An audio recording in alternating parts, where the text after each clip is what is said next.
Press. Good afternoon to everyone. Sir, how's the executive session yesterday? Marami po ba kayong mahalagang information o mga documents na nakuha mula doon sa mga concerned government agencies na invited sa executive session? Actually, two parts yun. No? Una with yung intelligence agencies, and then pangalawa, in-expand sa mga ibang enforcement agencies. After nung first part, kinilabutan ako no? Dahil nga na-confirm ng ating mga intelligence agency yung kinakatakutan natin na lumalalim na yung ugat nitong Pogo. Malalim, ibig sabihin yung kanilang impluensya umaabot na sa mga politiko, umaabot na sa mga enforcement agencies tulad ng Kapulisan, Bureau of Immigration, at pangatlo, meron silang binanggit doon na pati yung mga local na criminal syndicates ay nakakasama na nila. No? Hindi ko ibibigay yung detalye dahil nga executive session, but in a nutshell, in broad strokes, yung kanilang galamay umaabot na ngayon kasama na yung mga lokal na criminal syndicates natin. At hindi malayo yun dahil hindi naman natin pwedeng alisin na meron din tayong mga local organized crime dito. Yung mga nagbebenta ng drugs, yung mga KFR, kidnap for ransom, at base sa kanila, nagkakaroon na ngayon ng interaction itong dalawa.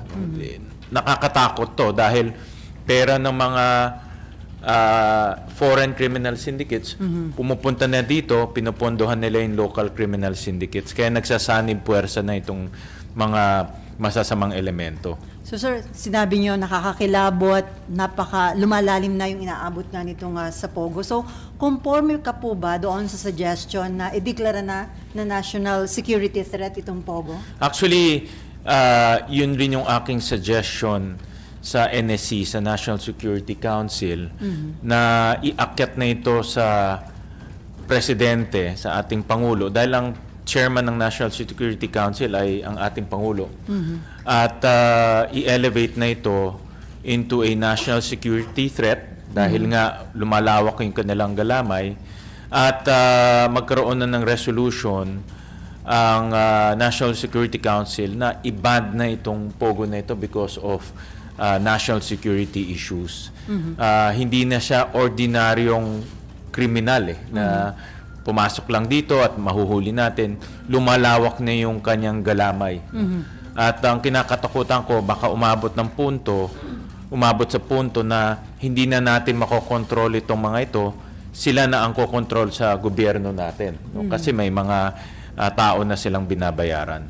Any commitment from the NSC na gagawan sila ng resolution, sir?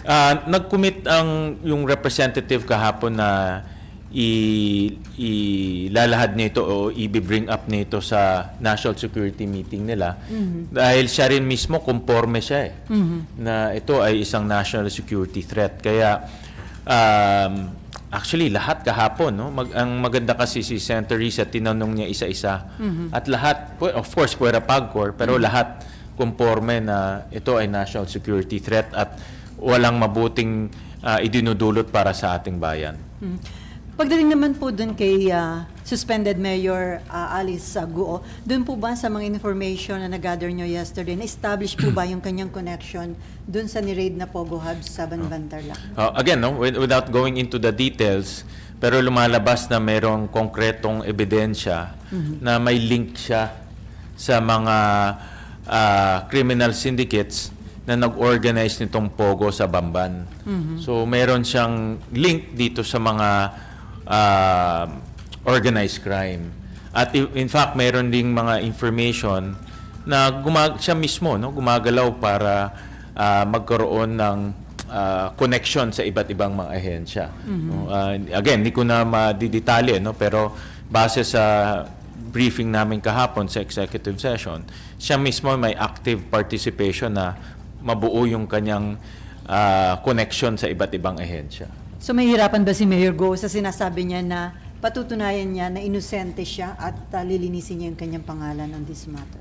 Karapatan niya yun, na patunayan na inosente siya. Pero para sa akin, malinaw kasi yung mga dokumento, Sally. Yung letter of no objection, nakapangalan sa kanya. Yung application ng Hongsheng, nakapangalan sa kanya. yung building permit, siya ang applicant. Lahat ng mga iba't ibang permit, siya yung applicant. Yung baufulan, siya yung may-ari. So lahat ng dokumento nakaturo sa kanya. No? At yung baufulan, binuo para, isa lang naman ang objective ng baufulan. Binuo yan para makapasok itong Pogo sa Bamban. At siya yung presidente nitong korporasyon na ito. Kaya lahat ng dokumento itinuturo na meron siyang active participation para mabuo itong Pogo. Bigyan ko kayo ng halimbawa, linabas doon sa hearing yung application sa PLDT for internet. Yung application na yon, siya ang nakapangalan doon. So ibig sabihin, itong internet kasi mag-a-apply ka para sa Pogo eh. No, hindi to nakita ko yung bill 120,000 per month kasi nga high capacity line, no? Tawag nila lease line. Hindi to yung pangbahay na application. Ito yung application niya para sa Pogo facility. So, ang punto ko doon, meron siyang active participation para mabuo yung Pogo. Hindi lang siya representative, kundi active siya nag-apply sa PLDT para mabuo yung Pogo. So, hindi natin matatanggal yung ebidensyang yun. So, dahil nga kiniklaim na innocent daw siya, ngayon po nag-file ng motion for reconsideration sa Office of the Ombudsman, yung abogado ni Mayor Guo, para daw i-lift yung preventive suspension issued by the Office of the Ombudsman. Sa tingin nyo, hindi ito mapagbibigay? Delikado yan. Delikado na ma-lift yung preventive suspension dahil gusto natin pati yung mga nagtatrabaho sa municipal hall ng Banban magsalita. No? Siyempre, kung mayor ka, matatakot yung mga nagtatrabaho doon na magsalita. No? At gusto natin patawagin rin yung mga ibang nagtatrabaho doon para ibigay yung impormasyon sa atin kung ano yung kanilang nalalaman, ano yung kanilang nakikita, at sino yung nag-uutos sa kanila. Pag nandyan siya, obviously, pwede niyang impluensyahan niya. Kaya, importante na patuloy yung kanyang preventive suspension habang nag-iimbestiga yung mga enforcement agencies. No? Senate, kasama na doon ng Senado, kasama na yung ibang mga ahensya. So, you're hoping na hindi... I'm hoping. Ako, I'm very confident na hindi mag-grant yan. No? Nabasa ko yung order ng ombudsman at yung petition ng DILG at matibay, no, yung petition ng DILG. So I'm very confident hindi mag-grant. Pero having said that, gusto ko lang ipaliwanag na pag ma-lift yung suspension na yan, may impluwensyahan niyo yung mga taong nagtatrabaho doon. No? So importante yung mga nagtatrabaho doon ay makapagsalita sila ng malaya. Ngayon po ba, sir, may po kayo na takot magsalita? Yung mga... Natural tendency yan ng mga employees sa City Hall or sa Municipal Hall. Kung andyan si Mayor, talagang mag-iingat sila magsalita. No?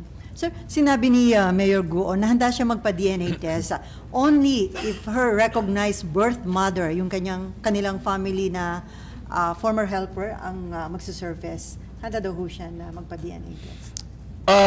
Okay rin yun. Kung yan ang magpapatunay ng kanyang citizenship, okay rin yun.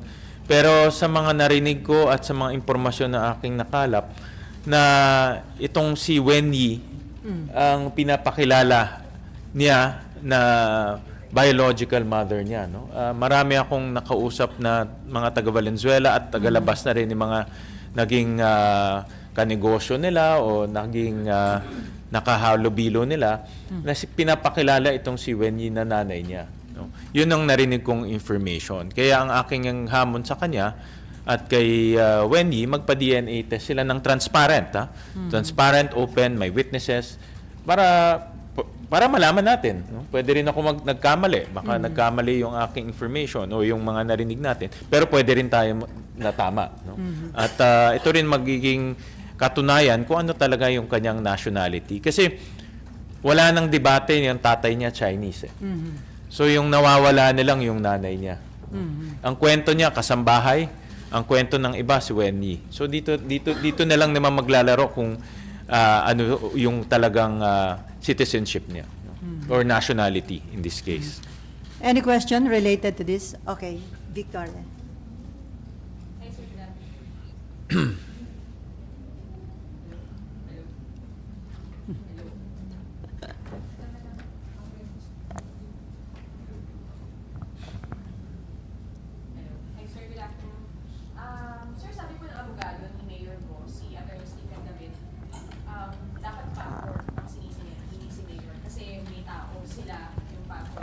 24/7. regulator, and they maintain na kumpleto at legal yung documents ng Hong Sheng at ng Zoo. Dalawa sila merong accountability. Dalawa dapat sisihin. Hindi rin pwede sabihin ng PAGCOR na wala silang kasalanan. Meron din silang accountability. May pananagutan sila dito sa isyung ito. Tama, meron sila, inamin naman nila, mayroon silang 24/7 na mga tao doon. Pero sila mismo, nung first hearing, nakita namin, sila mismo nag-violate ng kanilang mga guidelines. At ipapakita namin yan sa susunod na hearing na maraming guidelines na sila mismo naglabas na violate nila, kaya tayo umabot sa ganitong punto. Pero sa kabilang banda, hindi rin natin pwedeng ialis na nasabi ko nga, si Mayor Go ay nasa gitna itong Pogo company na nag-apply sa Bamban, itong Hong Sheng.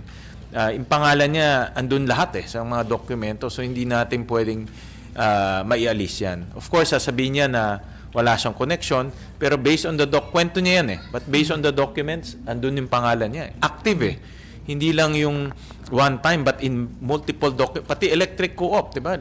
Nakita niyo naman, pati yung application sa kuryente, sa kanya nakapangalan rin. So may active participation para mabuo itong Pogo. Pero siya yung dating sinasabi niya, natural na part siya ng process kasi president siya ng bawat committee. So, di ba siya absuelto? Kasi nung application period naman, bawat po ano ba siya?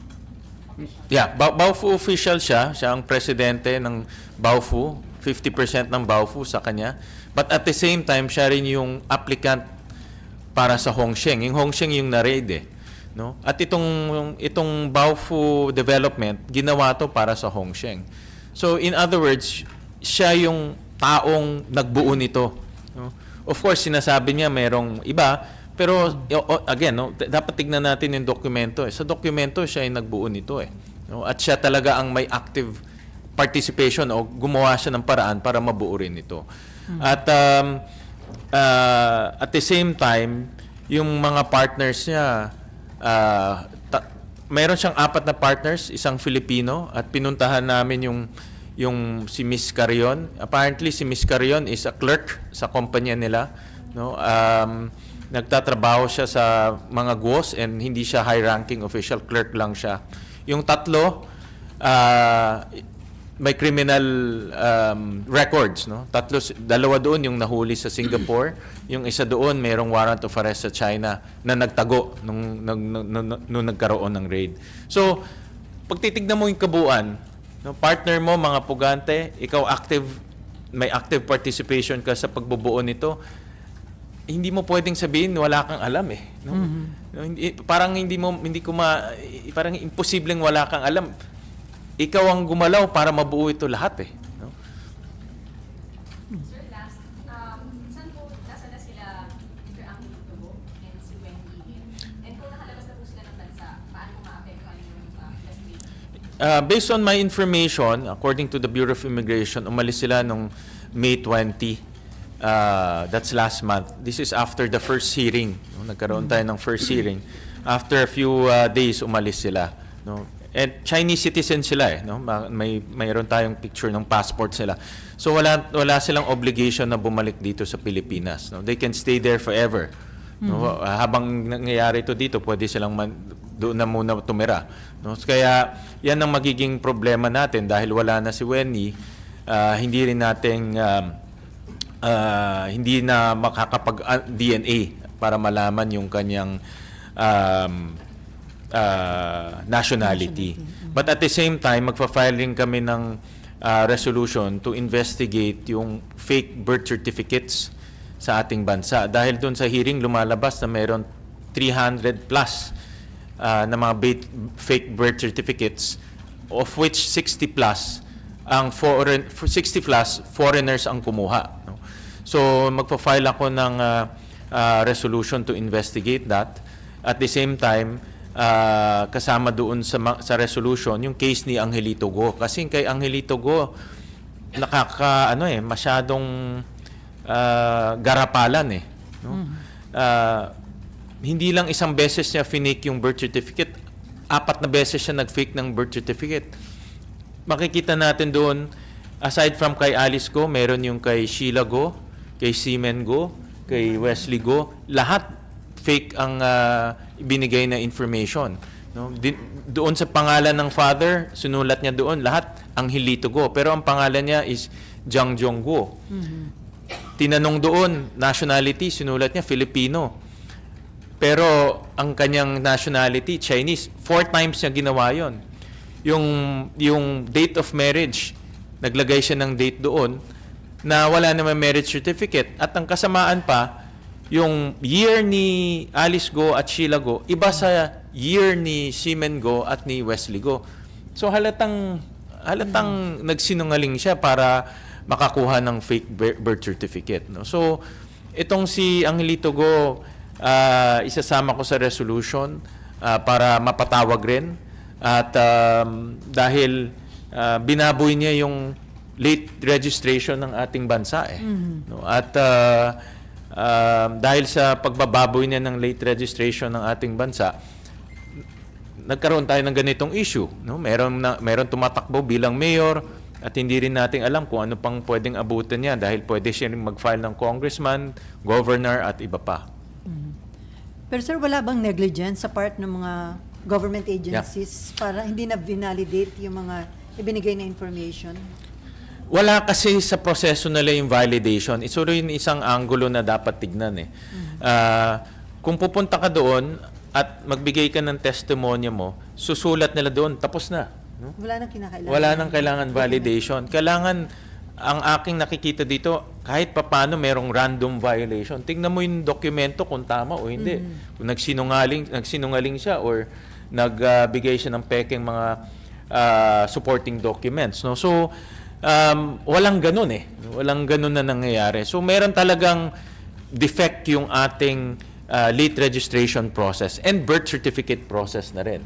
Bigyan ko kayo ng halimbawa. Pwede mo lang isulat doon na hilot ang ginamit mo hilot ang ginamit mo doon sa pagpapanganak. Pero hindi natin alam kung sino yung naghilot nun dahil yung nanghilot naman wala namang lisensya yon. Unlike a midwife may lisensya, unlike a nurse may lisensya, ito walang lisensya. So kumbaga hindi natin alam kung sino talaga ang gumawa para ipanganak ka. No? So may mga ganun na kailangan nating ayusin para maging mas accurate yung birth certificates natin. So may mga reforms na dapat ipatupad sa ilang batas natin. Sir. Ang nakikita kong 3 legislative proposal dahil dito sa investigation. Una, total ban ng POGO immediately. Pangalawa, pag-aayos ng late registration at birth certificate process natin. Pangatlo, ihiwalay na yung regulatory at operating responsibilities ng PAGCOR. Nasabi ko na ito nung una pero ito na naman yung isang obvious na conflict of interest ng PAGCOR dahil kumikita sila sa kabilang banda pero sa kabilang banda nagre-regulate sila. No? At dahil kumikita sila, hindi sila naghihigpit at ito lumalampas. Kikita natin na umabot sa ganitong punto na napakaluwag yung ginagawa nilang pagbabantay sa mga POGO. So dun sa 3, may isa nang na-file na sir, di ba? Meron ng isa. Yung total ban. Yung total ban. Yung alam ko yung paghihiwalay rin, meron na rin nag-file nun. No? So yung reforma nilang sa late registration and birth certificate system natin. Before Mav, sir, meron nilang ni-raid na panibagong POGO sa Porac, Pampanga. Ito ba may connection doon sa ni-raid sa Banbantal? Sa mga initial information namin na nakuha, ito ay dati ng POGO operator na na-cancel yung kanyang license. Pero patuloy pa siya nag-ooperate doon sa lugar na yon. Ito yung Lucky South 99. Nahuli na ito dati, kinansela yung kanyang lisensya pero nagpatuloy pa rin siya sa pag-ooperate. At ang mga information na kuha ko, itong POGO meron siyang seating capacity of more than 1,000 agents o 1,000 na trabahador. Pero nahuli lang 140 plus because apparently nung nag-file ng search warrant ang PAOK, meron nag-tip dito sa mga operator. So ang kutob ko dito, hindi lang enforcement agency, pati judiciary, meron na silang mga tao. Dahil kung mapapansin natin, itong mga last few warrant of arrest na nangyari, puro sa Bulacan courts eh. No? So siguro alam nila na dito na naman pupunta, nagkaroon na sila ng mga mata at tenga doon sa korte at nalaman na nila. No? So again, marunong rin gumalaw itong mga ito para magkaroon ng mga galamay. At ito yung isang ebidensya na meron na silang mga tao sa mga lugar na magbibigay ng tips sa kanila. Okay, Mav. Yes, sir. Sir, dun po sa executive session, nagkaroon po ba ng linaw kung saan nanggaling yung malaking pera ni Mayor Alice po, given na yung source of income nga po ay somebody? Napakaganda yan, Mav. Dito ako na didismaya sa AMLAC, no, sa Anti-Money Laundering Council, dahil wala silang sagot kahapon. At in fact, I expressed my disappointment to the AMLAC dahil trabaho nila mahanap itong source ng money laundering. Trabaho rin nila na malaman sino itong money launderers. Trabaho nila malaman kung paano nakapasok dito, sino nakatanggap at sino nagbayad.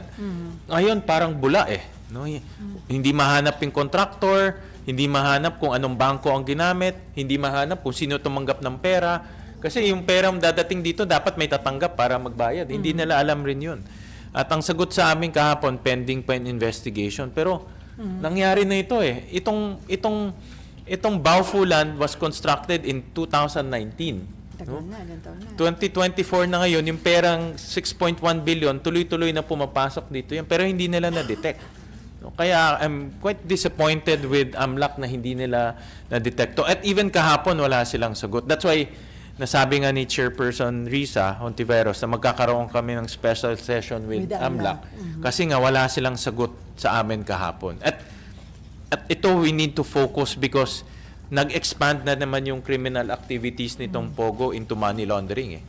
Kung makikita natin yung trend, dati human trafficking, tapos nagkaroon ng mga yung prostitution, ngayon meron ng element of money laundering, no. So dapat pag-aralan natin mabuti yan at kung saan ba yung butas na dapat nating takpan para hindi pumasok dito yung mga illegal na pera. Sir, is it possible na kaya walang Naman. digital traces because it was hand carry yung pera? Actually, naisip ko rin yung Mav pero inisip ko paano mo i-hand carry 6.1 billion pesos, no? So but again, no, everything is possible, sabi nga nila. Kasi like for example, bigyan kita ng halimbawa, 2 linggo na namin hinahanap yung contractor ng nagpagawa nung Banban Pogo Hub. Hindi namin mahanap talaga, no? Hindi namin alam kung sino nagdala ng heavy equipment doon, sino nagpatayo ng building, sino nagdala ng crane, hindi namin mahanap talaga. Kasi gusto ko mahanap siya dahil malalaman mo ngayon kung sino nakatanggap ng pera. Kasi siya yung tatanggap At matitrace natin ngayon kung sino yung mga personalidad na yun. Pero walang mahanap. No, itong sindikato na ito, napakagaling. No, napakagaling nila. Naitago nila sa mga otoridad yung pagdala nitong pera. No? So, kaya kahapon na we were very disappointed and humingi sila ng isa pang session para mapakita nila sa amin yung kanilang investigation. Last ko lang, sir. Sir, yung pong contractor, was it a dummy company or hindi lang mahal yung address nila? For now, it's a dummy company. No? Dummy in a sense na wala siyang opisina, pumunta kami doon. Wala siyang PCAB license. Bago ka maging contractor, dapat may tinatawag yung PCAB, no? Yung lisensya. Wala siyang ganun. So in that sense, dummy company siya. Pero meron kaming leads dahil nung sa RID may nakuhang mga IDs yung PAOK, no? At yung pangalan ng construction company, Howley Builders and Construction Company. No? Yun yung nakitang ID. Nung pumunta kami sa Binondo, dahil doon yung registered address, walang ganun na opisina. No? Sir, can we say, sabi mo nga disappointed ka sa Anti-Money Laundering Council, can we say they failed to perform their mandate? They totally failed to perform their mandate, in my opinion. Dapat 2019 pa lang, nung nangyayari na ito, nadidetect na nila No? At ngayon 2024, dapat meron na silang report. No? Meron silang, again, no, it's executive session so I couldn't divulge so much. Pero meron silang mga personality sinabi kung saan posibleng nagdala yung pera. No? Pero antayin na lang namin yung formal report nila sa Senado. No?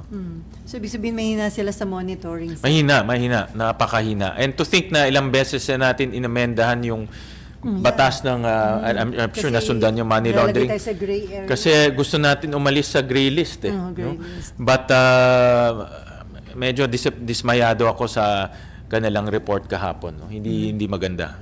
Oy, ma'am.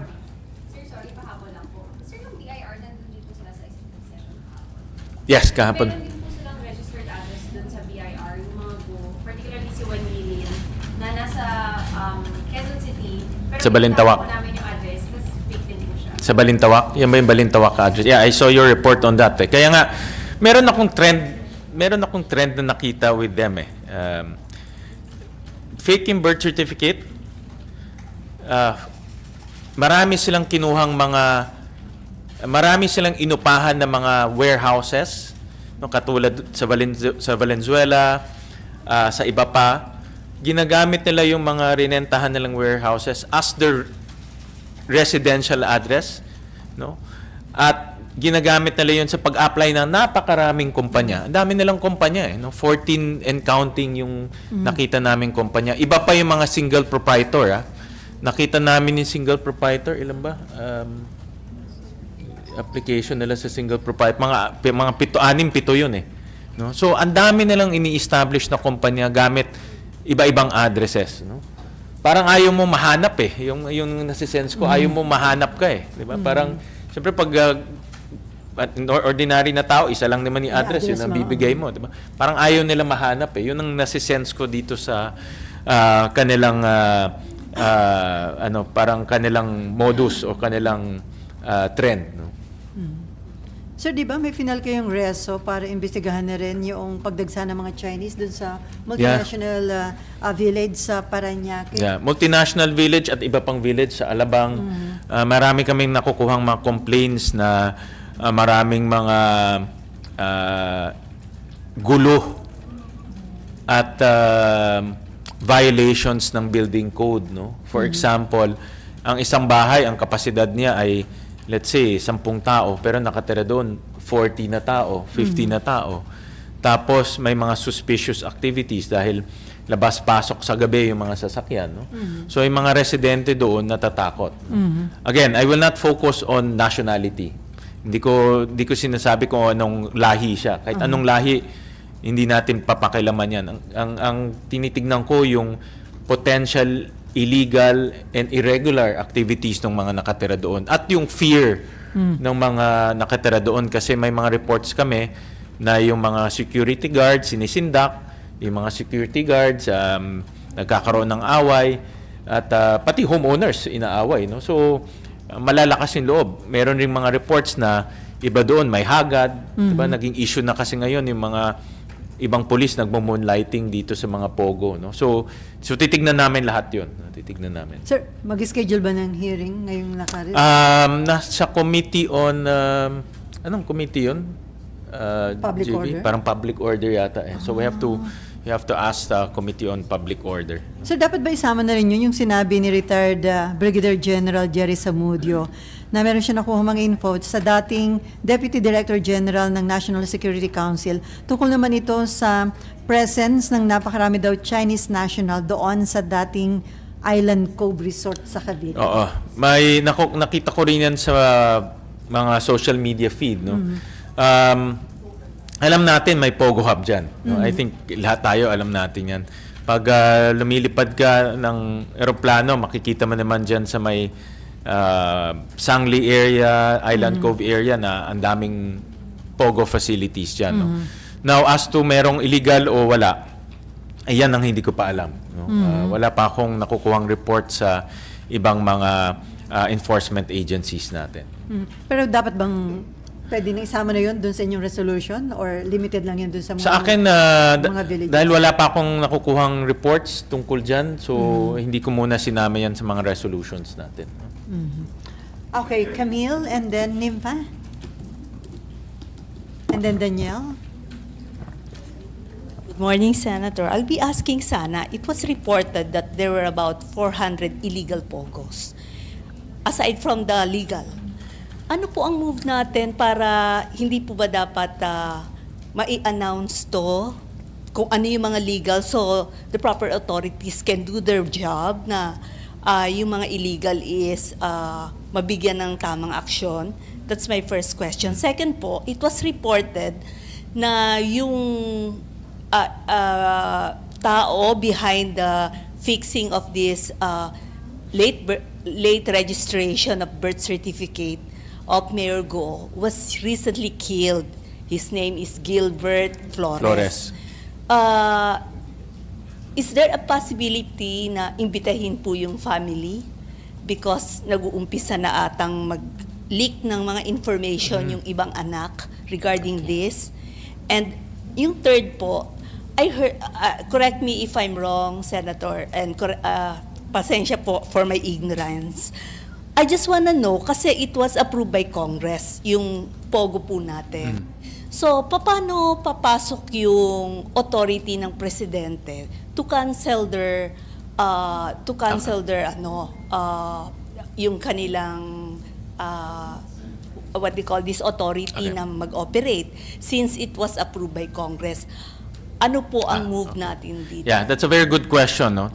Parang bigyan ko ng context. Yung batas na yan na-approve in 2019, no? More or less. If my memory serves me right, no? About 2019.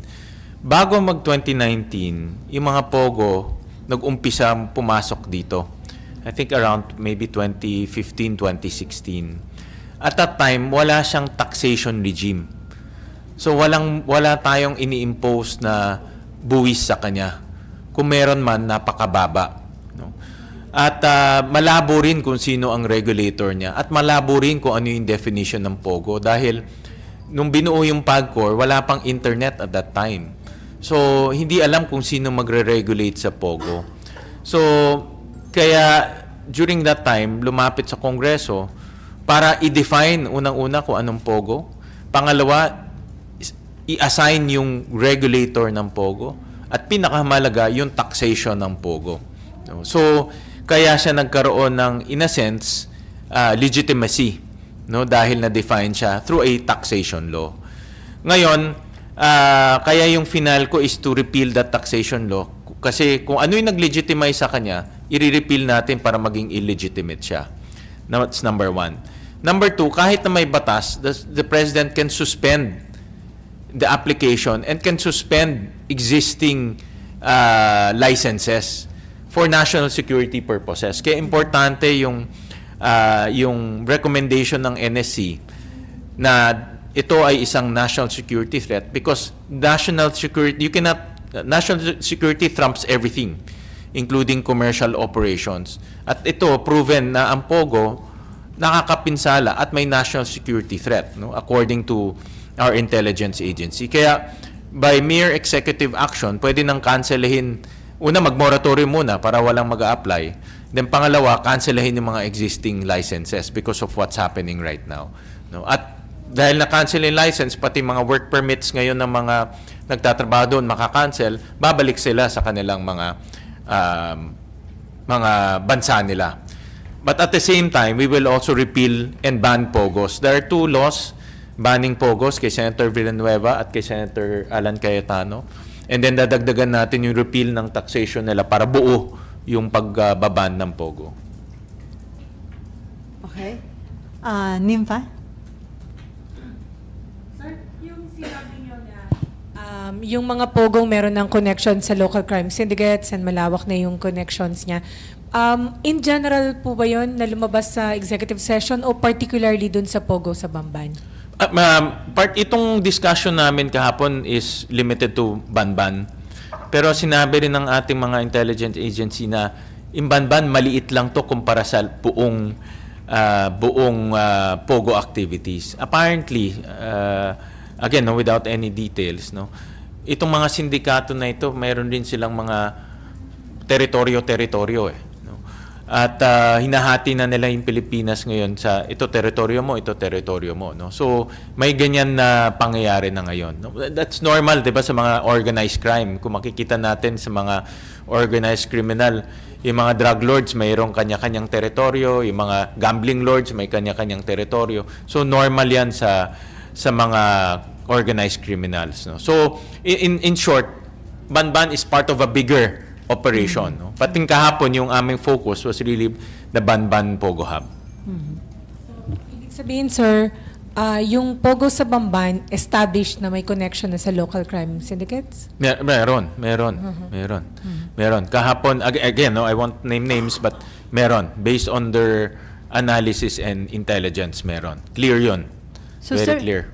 So sir, kung mismong intelligence agency na nagsasabi na may connection yung Pogo Hub dyan sa Banban, sa local criminal syndicate, do you think kapag nakaabot ito kay Presidente, ma-pressure na siya to act on it against Pogo? Ako nananawagan ako sa Pangulo natin na i-ban na kaagad ang Pogo, no? Dahil lumalalim yung kanilang galamay at impluwensya.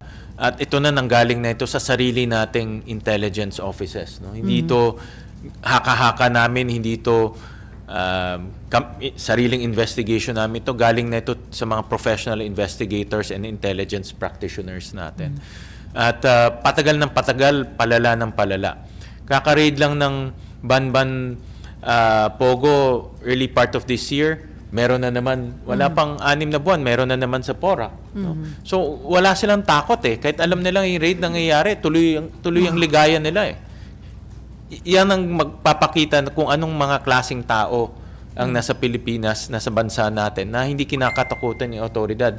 Kahit na nag-raid na sa Banban, which is not so far from Porac, tuloy pa rin yung operation sa Porac. Mas malala pa yun sa Porac dahil meron doong prostitution at talagang human trafficking. Dinadala yung mga kababaihan galing sa ibang bansa, no? So, ganyang klaseng criminal syndicates ang nandito sa ating bansa. And then sir, ganun din ba yung sentiment or stand ng mga intelligence agencies na it's about time to ban Pogo? Ganyan talaga. Ganyan rin yung kanilang sentimento dahil alam nila na lalala ito eh, no? Alam nila na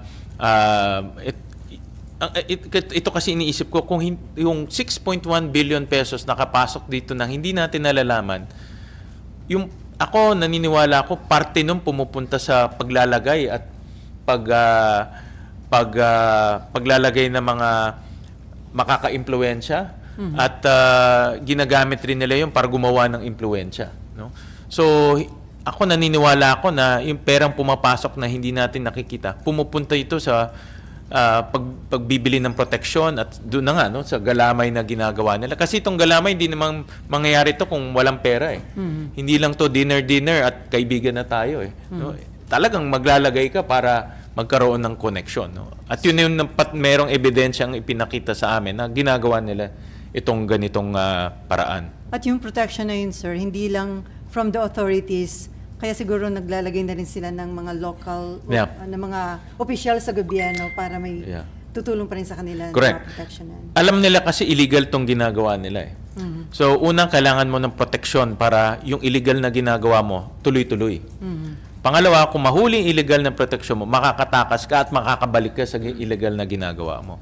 So, kumbaga sa chess, nag-iisip na sila ng ahead. Dahil alam nila one way or the other, pwede silang ma-raid at pwede silang makulong. So, importante na meron silang mga connection, no? At doon sa, again, no, hindi ko lang masabi, but may mga nahuli na nakawala, no? Dahil nga may impluwensya sila. No? Okay, si Ria, and then Nympha. Hi, Sen. I'm Ria Fernandez Obina from TV5. Just want to raise again the question of Ms. Camille regarding Mr. Gilbert Mejia Flores. His sudden death daw po, he is supposed to attend one of the hearings. What information do we have so far? Personally, wala ko pang nakukuhang information aside from his possible connection to the syndicate or to the people who fake the birth certificate of Alice Go. And I say this with emphasis on the possible. That is the initial information that we got na possible connected siya dito sa sindikato o sa mga taong gumawa nung illegal na birth certificate ni Alice Go. Yun ang initial information namin. Kasi it's so coincidental no, na nangyayari ito at may namatay. No? At I was talking about yung contractor in Howley. We also, chinek namin yung building permit na ang nag-apply si Alice Go at ang nakasulat doon sa contact engineer or engineer that you should contact. Isang engineer na nangangalang JM Turla. Nung pinuntahan namin siya, apparently namatay na rin siya, no, Jo? Namatay na rin siya. May 14, I think. 17. May 17 siya namatay. This year, sir? This year. This year. Ano Itong po si Engineer Turla, apparently, Hindi siya isa yung pumiperma ng mga plano na ginawa ng mga Chinese. No? Yung plano kasi lahat gawa sa China . Lahat gawa ng Chinese engineer, Chinese architects, dinala dito. Pero hindi mo magagamit yan. Hindi mo magagamit yan kung hindi ka magpapaperma sa local engineers dahil yung lisensya dapat lumabas. may Siya yung pirma si pumiperma. Turla. Oh, ito si Turla, sir. Yes, si Turla. At inamin rin ng pamilya na yon. But ang cause of death is heart attack. No? Yun ang Tinapon. sabi sa amin. Yun ang sabi sa amin. No? Sir, But just he's young. He's only 47? Parang ganyan lang. Mga 47 lang siya. So medyo na dead end kami doon dahil siya yung pumiperma. Siya yung connection doon sa mga Chinese engineers. So na dead end kami. Siya na signatory, sir. Wala na iba. Wala na iba. When we check the plan, siya talaga yung pumiperma. Okay, Ria, may follow-up. Sir, what do you ka think din. about the sudden deaths nitong mga individuals na to na possibly pwedeng sila yung missing puzzle sa ating investigation? Well, kung si Engineer Turla buhay pa, sigurado malalaman natin sino yung mga nagpagawa sino yung contractor o mga Chinese engineer na gumawa nung Pogo Hub sa Banban. But since wala na siya, hindi na natin malalaman yan. No? So, medyo if you look at the timing ni Turla and ni Flores, Suspicious, sir. it raises suspicion. No? But then again, I don't have any direct evidence for now. No? Okay, Nympha, may follow-up ka. Sir, meron kayo na-raise na question, nagtataka kayo. Tanong nyo, bakit sa Bamban napili na itayo yung Pogo? Anong sagot na doon, Senator? Well, again, no, without going into details, dahil nga si Mayor Alice Go is the one opened the doors for this criminal syndicate to come in. Naging enabler siya, no? Sa laki ng Pilipinas, bakit sa Bamban, no? And the only common link between the criminal syndicates and Banban is Alice Go, no? So, nasa gitna siya . Nasa gitna siya. So, siya yung naging tulay between these criminal syndicates and Banban, no? Meron ba, sir, peculiar dun sa location? Like yung, di ba yung sinasabi na may Pogo sa Island Cove, na malapit sa Sangley Point? Meron bang particular din na ganong parang coincidence or anything suspicious? Bakit sa Bamban? Wala namang lumabas na ganun yet, no? From a national security angle, wala pa naman lumalabas. But that's a very good question. It raises suspicion rin. Bakit sa Bamban? Bakit hindi sa Tarlac City or sa San Fernando o sa Angeles? Sabi nga ni Alice na yung mga condo yung nagpatayo sila ng mga condominiums, Mga no? villa. May condominiums, may 8-story condominiums doon, 3 building. Nung tinignan namin yung local economy nila, it's primarily agriculture. Mga magsasaka yung mga nandun.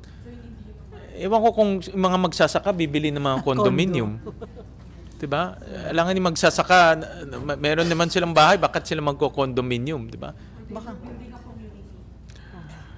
Or baka doon Ang importante, sino yung merkado mo? Sino yung bibili ng produkto mo? Sir, Baka yung mga manggagawa doon sa Pogo.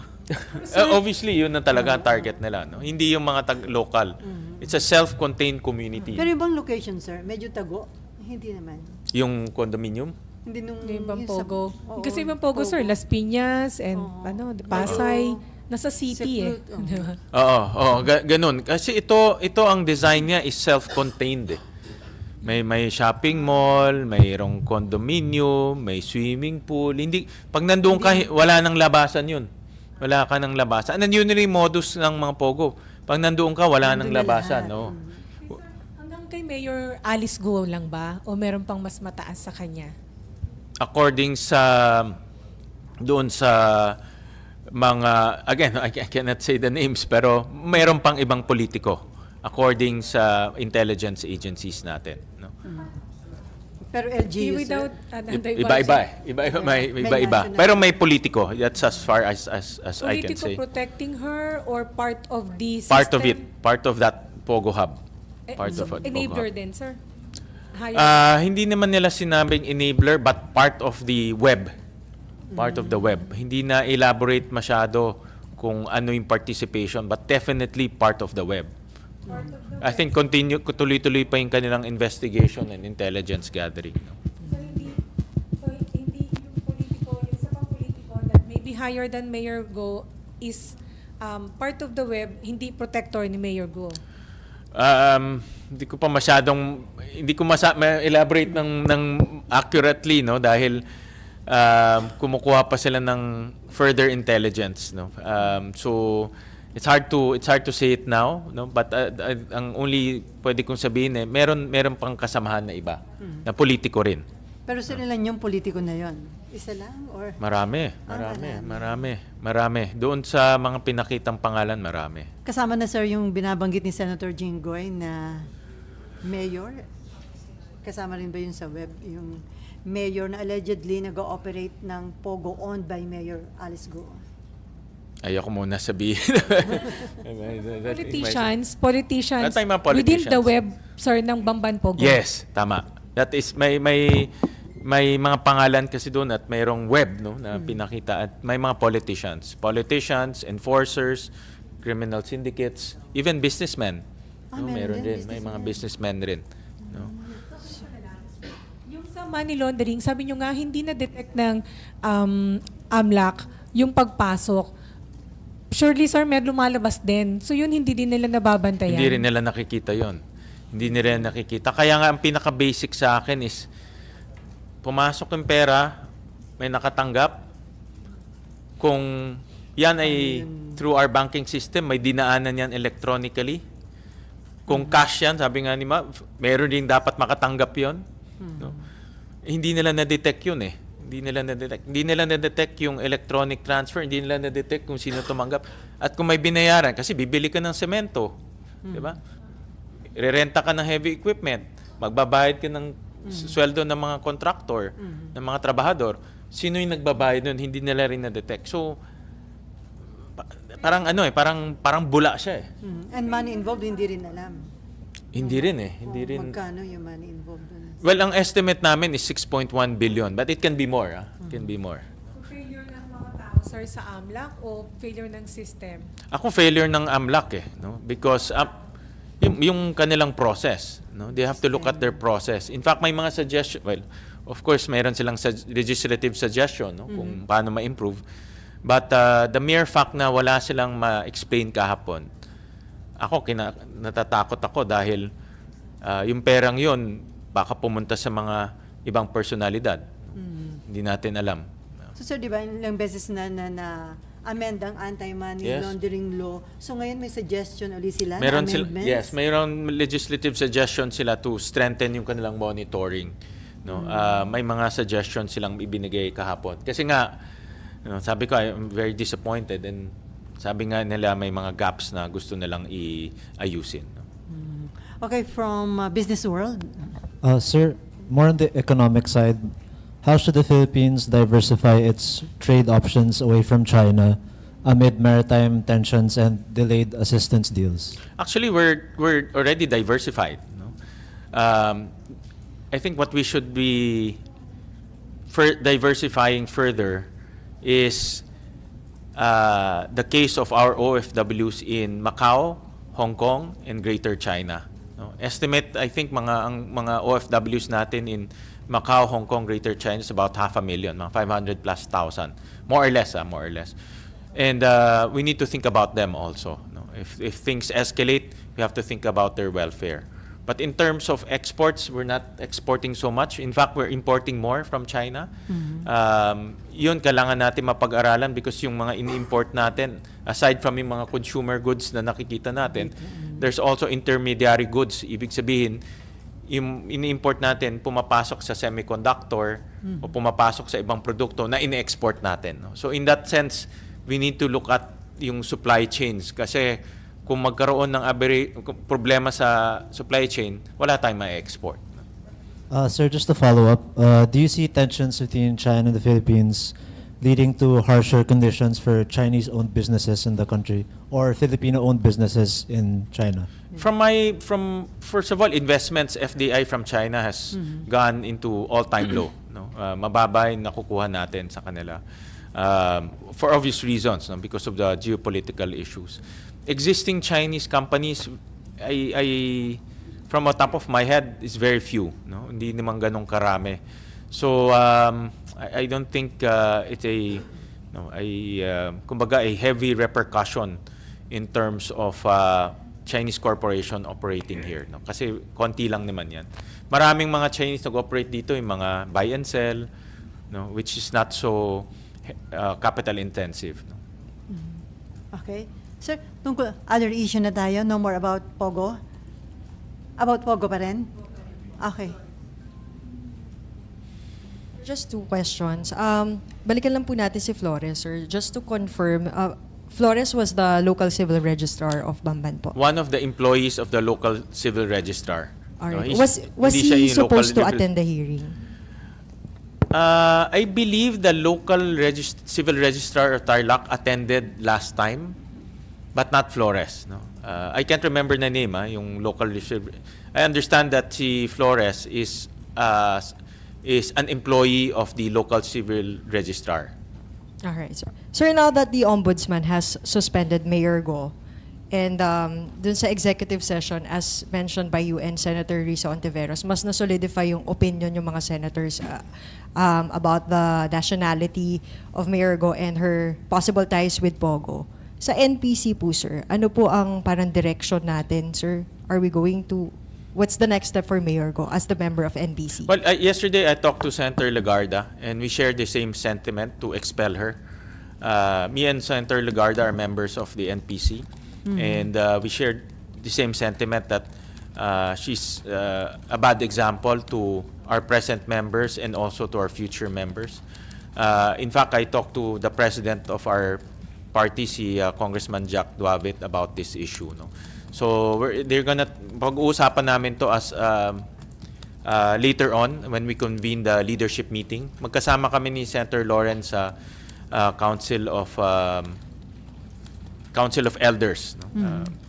And then pag-uusapan namin doon to. Kailan How sir is go- mag-decide?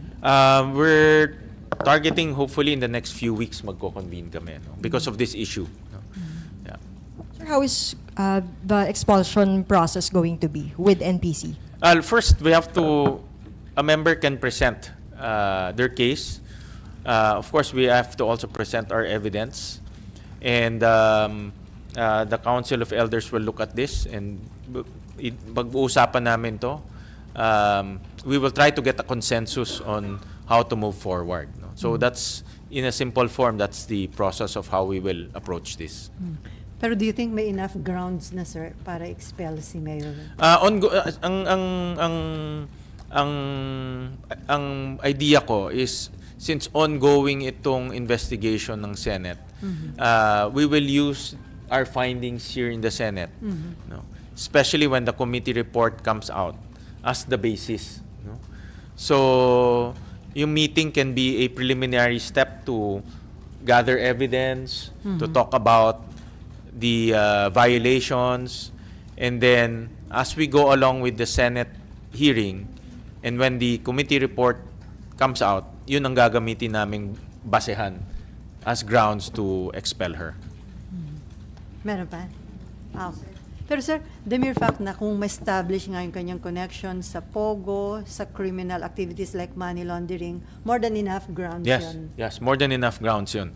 Ang aming basic principle, you're a public servant, dapat may integridad ka, dapat tapat ka sa trabaho mo, at maganda kang hemplo sa mga membro natin. So those are the basic principles of NPC. Obviously, in this particular case, iba yung nangyari, no? And we want to maintain the integrity of the party.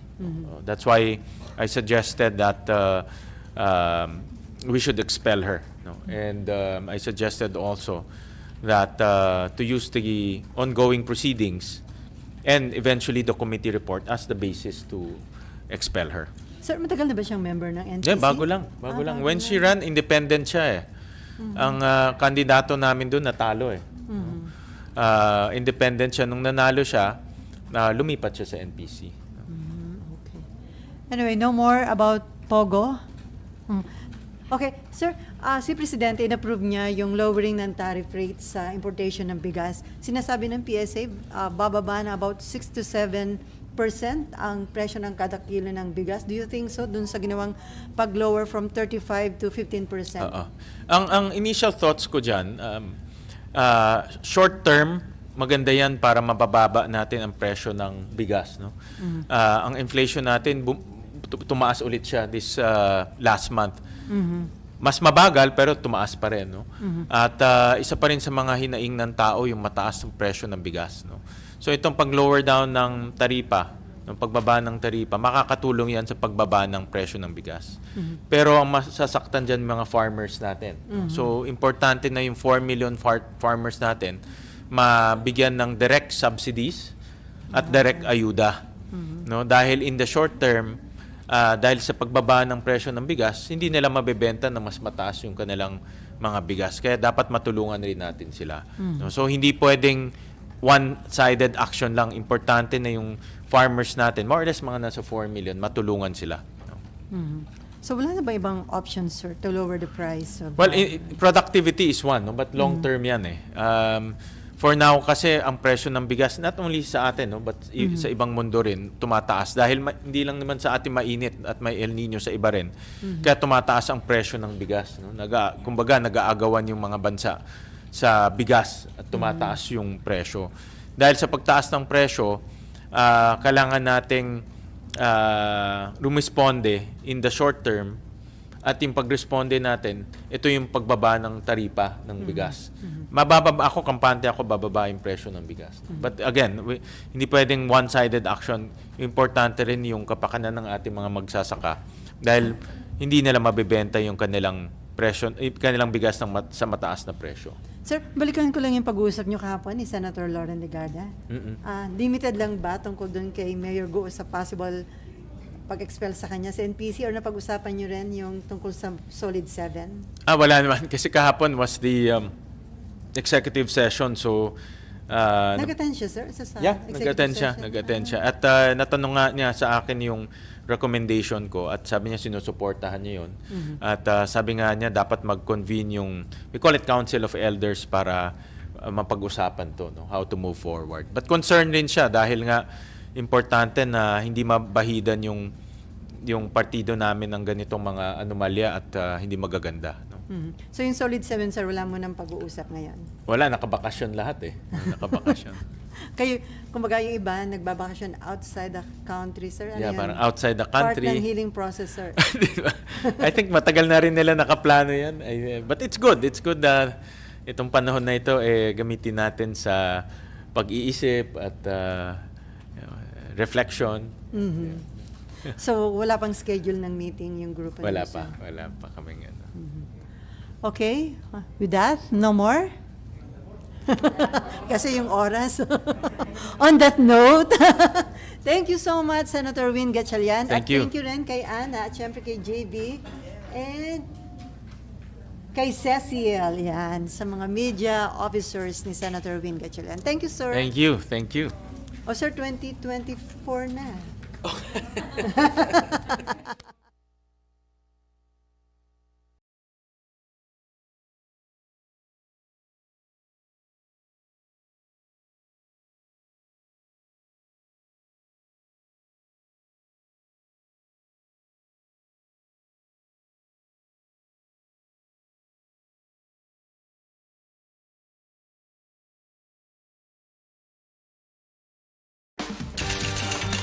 na sa Lazada 6/6 Wow Sulit Tipid Sale!